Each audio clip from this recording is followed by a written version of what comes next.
Giving you honest reviews of breaking news, this is Marta Miranda. I am Princess Avalos, committed to bring exclusive reports without bias. Discussing the latest issues with credible data. Serving news to your home. This is homobonews.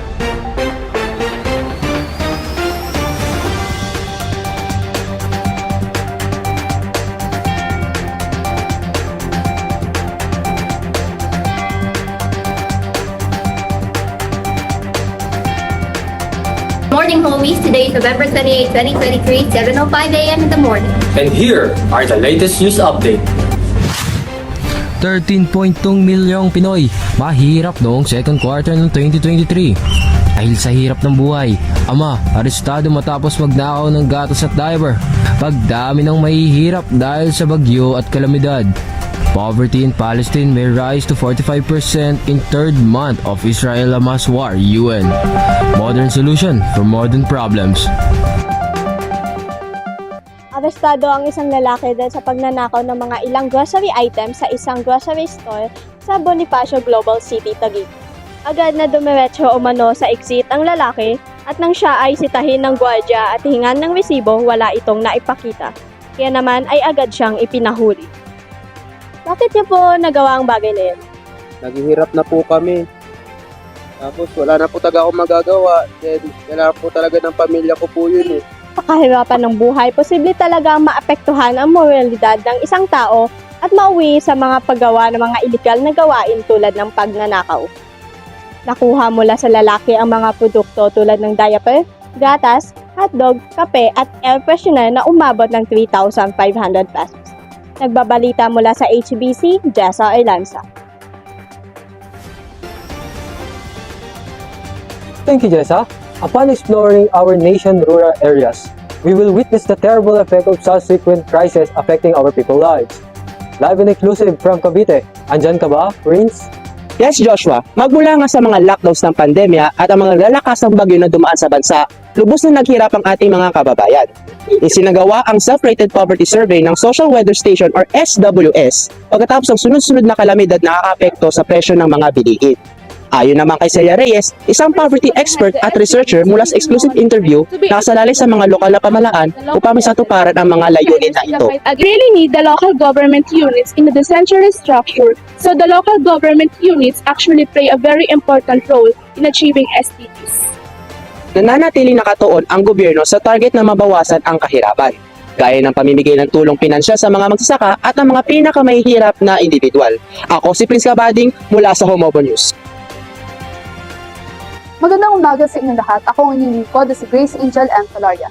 Nagbabagang balita, 13.2 milyong pamilyang Pilipino ang naging hirap sa second quarter ng 2023. Ayon sa huling survey ng Okta Research Group, umabot na ng 50% o 13.2 milyong Pilipino ang naging hirap sa ating bansa na mas mataas sa 1.9 milyon kumpara sa huling survey noong March 2023. Ang patuloy na pagtaas ng bilang ng kahirapan sa ating bansa ay nagpapalaki ng agwat sa social classes. Ang social classes sa ating bansa ay nahahati sa tatlong kategorya, ang low-income class, middle class at ang high-income class, na siyang pinagbabasihan sa kinikita ng isang pamilyang Pilipino. Ayon sa Philippine Statistics Authority or PSA, 58.4% ng Pilipino ang nasa low-income class, 40% naman ng populasyon ay nasa middle class, at ang natitirang 1.6% ay nabibilang sa high-income class. Makikita sa datos na ito kung paano nakahati sa iba't ibang social classes ang mga pamilyang Pilipino sa pamamagitan ng kanilang kinikita kada buwan. Makikita naman sa graph na ito ang monthly income ng mga pamilyang Pilipino na makakatulong sa atin lalo na sa gobyerno upang matukoy ang mga Pilipinong nasa marginalized sector nang sa gayon ay makagawa sila ng programa na makakatulong sa kanila para matupad ang isa sa mga layunin ng Sustainable Development Goals na no poverty kung saan unti-unting binabawasan hanggang tuluyang mawala ang kahirapan sa ating bansa. Base naman sa datos na ating makikita, ang average monthly income ng isang pamilyang Pilipino ay 47,506.42 pesos na kadalasang makikita sa middle income class ayon sa Philippine Institute for Developmental Studies. Base naman sa datos na ating makikita, ang average monthly income ng isang pamilyang Pilipino ay 47,506.42 pesos o ang mga pamilyang nasa middle class ayon sa Philippine Institute for Developmental Studies. Ang shaded region naman sa graph na ito ay nagpapakita ng top 5% ng social class na kadalasang kinikita nila ay 104,790.96 pesos. o mga pamilyang kabilang sa upper middle income class. Muli ako si Grace Angel M. Falaria, ang inyong lingkod na palagi mulat ang mata sa mga kaganapan sa ating bansa. And now for our weather report, here's Princess Abalos. Princess?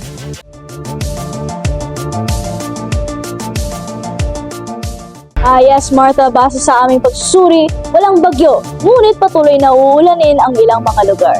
So sa Luzon, asahan ang bahagyang pagulan lalo na sa bahagi ng Cordillera. Magkakaroon din ng pagulan sa Eastern Visayas. Asahan naman ang matinding pagulan sa may Mindanao doon sa Davao Region. Ang maulang panahon ngayon sa bansa ay dulot ng shearline at hanging amihan. Yan na muna po ang latest news para sa ating weather updates. Ngayon naman sa nalalapit na Pasko, muli nating balikan ang pinsala ng Super Typhoon Rai o mas kilala ngayon na Bagyong Odette na itinuturing na pinakamalakas na bagyo sa ating bansa noong 2021. Ito ay ang unang naglandfall sa Siargao noong kahapunan ng December 16, 2021. Ito ay may maximum sustained winds ng 195 km per hour at gustiness na umabot ng 260 km per hour. Marami kong nasirang bahay at gamit na hindi na magpapakalaga. Balik na naman Sa panahon ng bagyo at anumang sakuna na dala ng kalikasan, mahalagang tayo ay maging alerto at handa. Narito ang ilan sa mga dapat gawin bago ang bagyo. Magkaroon ng disaster at evacuation plan kasama ang pamilya, maghanda ng disaster supply kit or go bag sa bahay, lumikas kung kinakailangan at makinig sa payo ng autoridad. Habang may bagyo, lumayo o umiwas sa mga mabababang lugar na madalas bahain. Huwag magpanik at manatiling updated sa lagay ng bagyo sa lugar ninyo. Pagkatapos naman ng bagyo, iwasang lumusong at mag-drive sa mga lugar na may baha. Huwag uminom ng tubig na galing sa gripo dahil maaaring contaminated pa ito. I-check ang mga kasama kung may injured ba, may naiwan o may nawawala ba. Muli, ako si Princess Abalos na nagsasabing, no matter the weather, homobonews got you covered. Poverty in Palestine may rise to 45% in third month of Israel-Hamas war, UN. UAE allocates $200 million to aid low-income nation in poverty reduction and growth. Africa need to curb poverty and social inequality to meet the development goals. Tuloy-tuloy pa rin ang pagbabalita sa pagbabalik ng homobonews. Isang taon pa lang ako, nasundan na ni Toto. Grade 2, walang taon pa lang, 4 na bata ang inalagaan. Grade 6, 12 na ako, kasing dami na ng pamilya ko. Sabi mo, pasensya na, walang pera kaya mag-drop out ka. Nakup, sabi mo kami mahal nyo.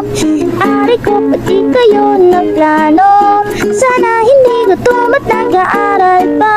Alam at malusog ang buong pamilya.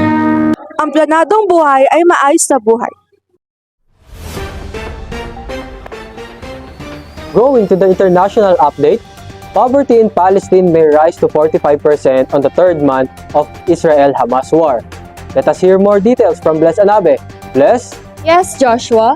Poverty in Palestine's territories could surge by 45% or some 660,000 people if the conflict between the militant group Hamas and Israel continues for its third month. A report by the UNDP showed the total poverty rate increased to 38.8% from 26.7% of the population. The United Nations adopted a resolution at its General Assembly held on October 25, 2023, calling for an immediate and sustained humanitarian truce between Israeli forces and Hamas militants in Gaza. On the contrary, the Israeli-Palestinian war affects adolescents in ways due to the challenges and stressors they face that contributes to their vulnerability.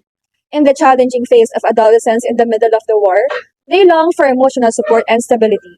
The significance of nurturing family connections during adolescence becomes clear as it acts as a shield against negative behaviors such as this war. To empower these young minds, it's not just about encouraging but also about cultivating empathy and providing a safety net during their struggles such as the emotional support from their parents. This approach resonates with broader goals like fostering sustainable development and breaking free from the cycle of poverty. This is Bless Anabe reporting for duty here in Palestine. Thank you, Bless. UAE allocates $200 million to aid low-income nations in poverty reduction and growth. Reporting live in Saudi Arabia, Natalie Billones. Natalie? Yes, Sess. The UAE has pledged to allocate $200 million to stimulate economic growth and reduce poverty in low-income countries. This announcement was made during the International Monetary and Financial Committee meeting held on the sidelines of the World Bank Group International Monetary Fund annual meetings in Marrakesh, Morocco, as reported by the state-run news agency WAM. The allocation is part of the UAE's participation in the IMF's Poverty Reduction and Growth Trust Facility, which aims to improve living conditions in developing nations. Again, this is Natalie Billones reporting for homobonews live and exclusive in Saudi Arabia. Thank you, Natalie. At ito naman po si Sam live na live mula po sa South Africa. With slower economic growth and high inflation, many African countries are struggling to meet the continent's development goals due to the impact of severe and mutually reinforcing shocks. Women and girls remain particularly vulnerable, and the continent is facing a potential reversal of the hard-won gains made on gender equity. The adolescents are also vulnerable in this sector. They should have the access to nurturing family environments, emotional assistance, and unwavering love. Encouraging adolescents with the emotional and psychological tools to overcome poverty paves the way to a brighter future.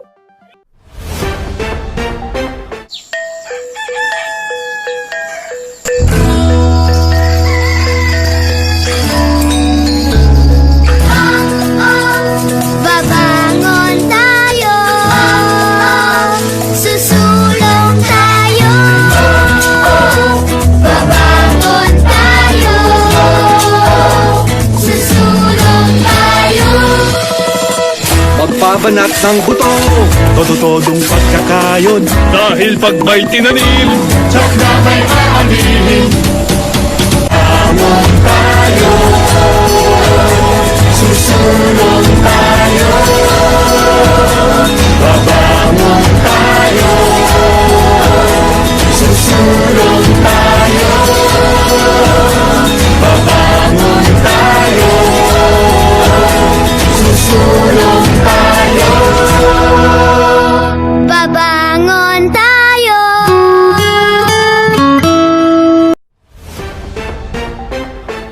Can you imagine the world in 2030? Will the 17th Sustainable Goal be achieved in that year?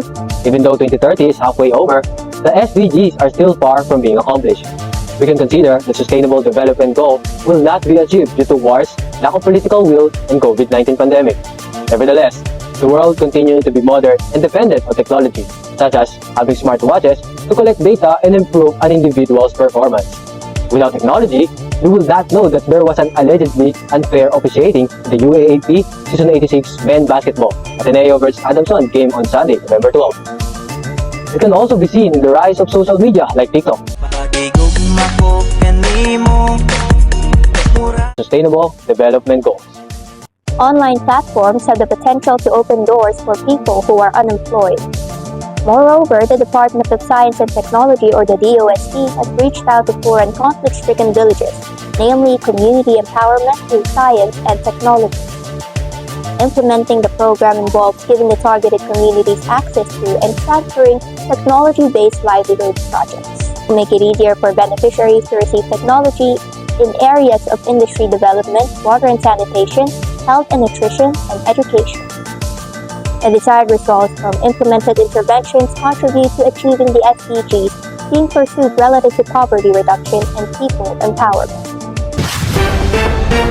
The world's plan to make humanity sustainable is failing. But science and technology can do more to save it.